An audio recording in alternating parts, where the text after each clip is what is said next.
Welcome back to the Global Show with your favorite hosts, Carol, Cheryl, and Linda. We are now going to go into our favorite segment, and yours as well, where we bring on your favorite celebrity guests. Our guest today is a strong advocate for women's rights, and she recently campaigned for gender equality in the workforce on a trip overseas to Japan. Oh, she's such a hero. So many women in Japan are forced to juggle their role as housewives and employees in part-time jobs as their husbands work themselves to death. Seriously, it's called karoshi. It's death from overwork. It's terrible. So basically, women are prohibited from stimulating the economy, and the culture of hard work in Japan is killing their men. Exactly, so terrible. So women, demand your presence and rights in the workforce. Our special celebrity is a voice of hope for women rebelling against the patriarchy all over the world. Just like the rising power of radical women fighting for ISIS. They're challenging a long history of misogynistic rule. Is the future of ISIS female? You know it. The power of women in the group is growing as they're hard to detect, track, and monitor because of their low profiles. Security forces just aren't prepared for the influx of female roles in the group. I learned about it in the New York Times. It's true. Well, enough delay. Please welcome our very special guest, Jiley Kenner. Welcome, Jiley. It's so good to see you again. Thank you so much for having me. So, Jiley, we know you recently returned from a trip to Japan. Did you run into any of the new pesky travel regulations? Actually, no. Those new bans aren't set to go into place until 2020. Plus, it's only regulating countries in the European Union. Wow, Jiley, you bested me again. You're so well versed in global issues. Yeah, she is. You must know all about the recent oil spill on Solomon Island. World Heritage Site. So devastating. Over 80 tons of oil leaked into the sea and shoreline, contaminating water for the local residents. It's so sad how we treat our planet. I really wish we took more care. Oh, you're just so thoughtful, Jiley. I'd love to know your thoughts on the Free the Pill movement. I know a women's advocate like you must be pretty passionate about the topic. Oh, I'm so glad that you brought this up. As my 45 million Twitter followers have seen, I recently tweeted the hashtag Free the Pill and spread some of my thoughts out there. Same here, Jiley. Oh, so empowering. Go check it out to learn more about the movement, and also you should totally follow me on Twitter. Well, thanks so much for joining us today. Everyone should visit jileyskin.com to check out her skincare line. I heard it's doing really well. All the products are vegan, and all of the sales profits go entirely to one very special environmental organization. Now a quick message from our sponsor who happens to advocate for the same cause Jiley offers her generous donations to. We'll see you back here with the weather.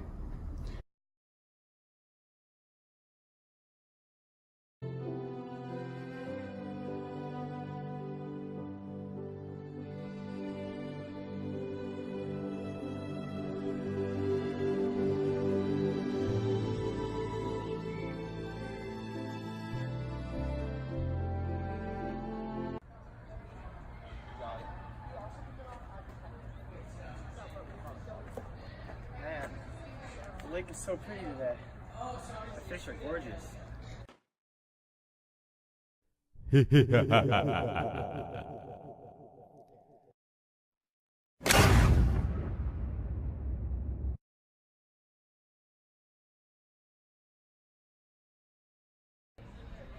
Oh no, what's that? It's climate change, Thanos, run!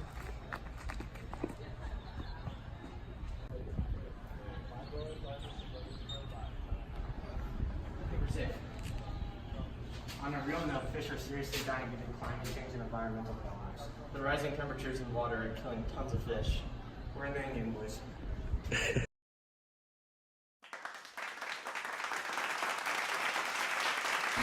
Hey everyone out there, welcome back to the Global Show. You know, Linda, I'm really feeling the heat here in the studio. And Carol, I think I know just why. Let's go to Stu for your weather report.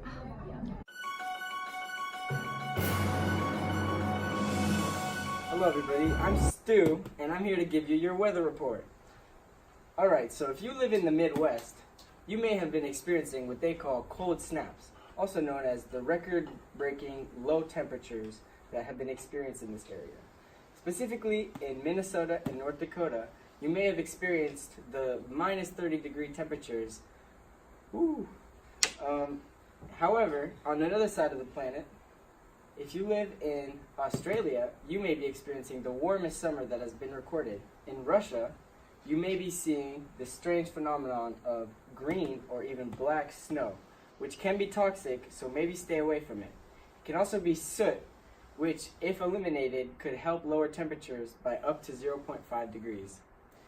I know this all sucks, but there's really things that you can do to help, such as keeping old phones, not raking leaves, using a dishwasher, buying less clothes, reducing your online shopping, quitting fossil fuels, keeping your heat system updated, and being extra mindful of your food waste. Thanks for watching, everyone! Wow, Stu, really eye-opening stuff. You guys know how on our show we love to hear your opinions about our wide range of topics. So let's join Jordan and Sam in the field to hear what our viewers have to say.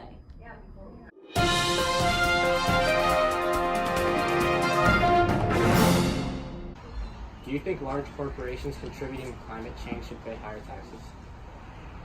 Contributing to climate change should pay higher taxes. Yeah, wow, that's a good question. Their companies are effectively like polluting, so they need to pay higher. Sure, why not? Yeah. Contributing to climate change should pay higher taxes? Yeah. Okay. Do you want me to elaborate on that? Yeah, sure. Yeah, they should be. They are a primary source of carbon output. Small consumers like individual people don't have as much of a negative impact as large corporate pollution does. No, I don't feel like you should punish people just for doing that. I feel like you should provide government incentives for people that actually are using their corporations to do good for the environment. I think large corporations contributing to climate change should pay high taxes?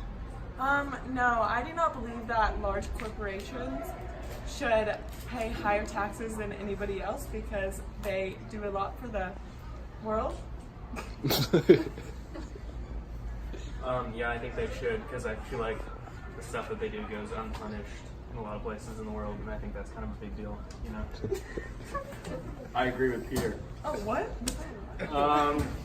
I know in Texas they don't pay taxes, so I don't think it's very fair, but you know, whatever. I didn't know there was a gun ban in New Zealand, but like... The crime rates have like reduced significantly because of it. Oh, I think that's good. Like, I mean, I don't really have an opinion, but like, if it helps, I feel like they shouldn't have to ban guns.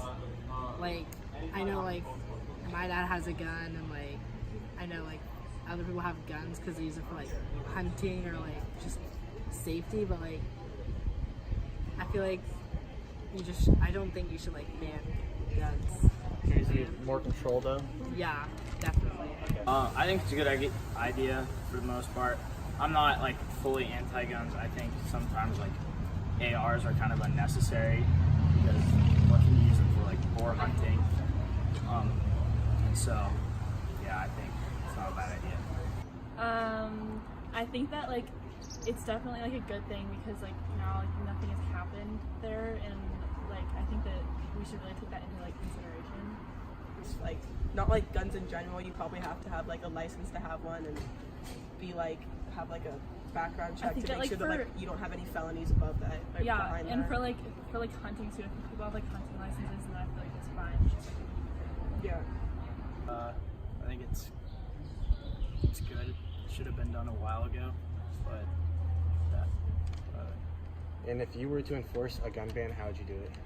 I mean, I wouldn't enforce a gun ban. I would just I'd put more restrictions on guns because like we have the right to bear arms, but I wouldn't like physically take them away, but I'd actually like put more restrictions on things and improve our enforcement. I think that it's good that they banned it. I think sometimes a ban can be a little extreme because it can often lead to people kind of like rebelling against it. But I think that they're taking like a right step in the right direction. If you were to enforce a gun ban or gun regulations, how would you do it? I would just say not like completely banning guns in total. I think like the automatic ones aren't really necessary, but also I can see like why people would feel the need to like have one. I guess I wouldn't want one, but I think background checks is really important. So I think starting there, because you gotta take like smaller steps to get to a bigger picture, I'd say. Okay, thank you. What do you think is necessary to revoke U.S. citizenship?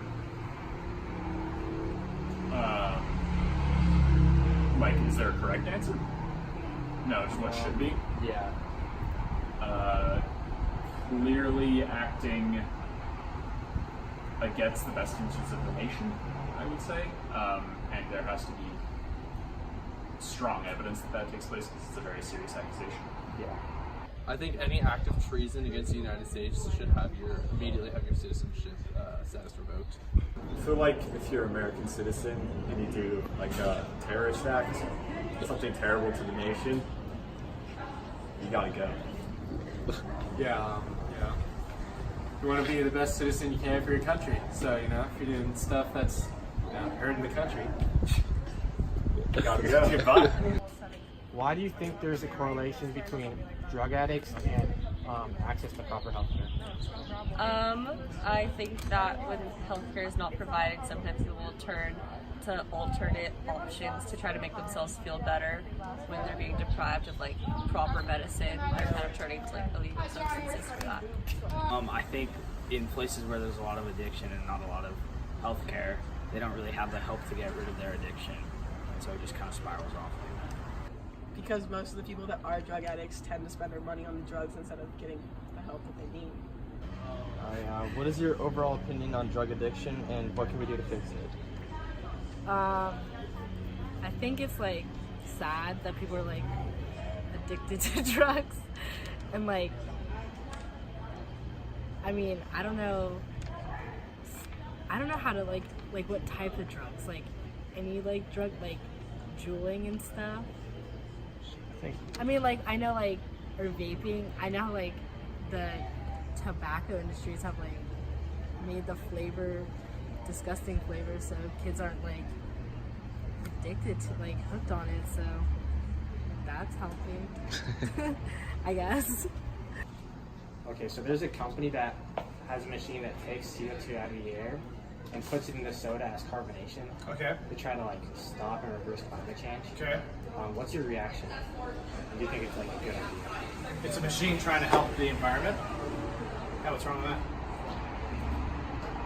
that? And then would you drink the soda? What flavor? Whatever soda you want. If it tasted good, sure. So what's your reaction to that? I think that's a great idea because right now I remember we already have way too much CO2 in our atmosphere, so any kind of CO2 capture would be good. And would you drink that soda? Oh yeah, I'd drink it. Oh, no, I haven't heard about that. I know that there are devices that take CO2 out of the air, but I've never heard about them being specifically used for carbonated water. That's a cool idea. But I prefer to use carbon dioxide remover instead. Yeah. And would you drink that soda if it was offered to you? Yeah. I'd want to see how it was made first, just so I could like take video and show my classes. But yeah, I'd drink that soda.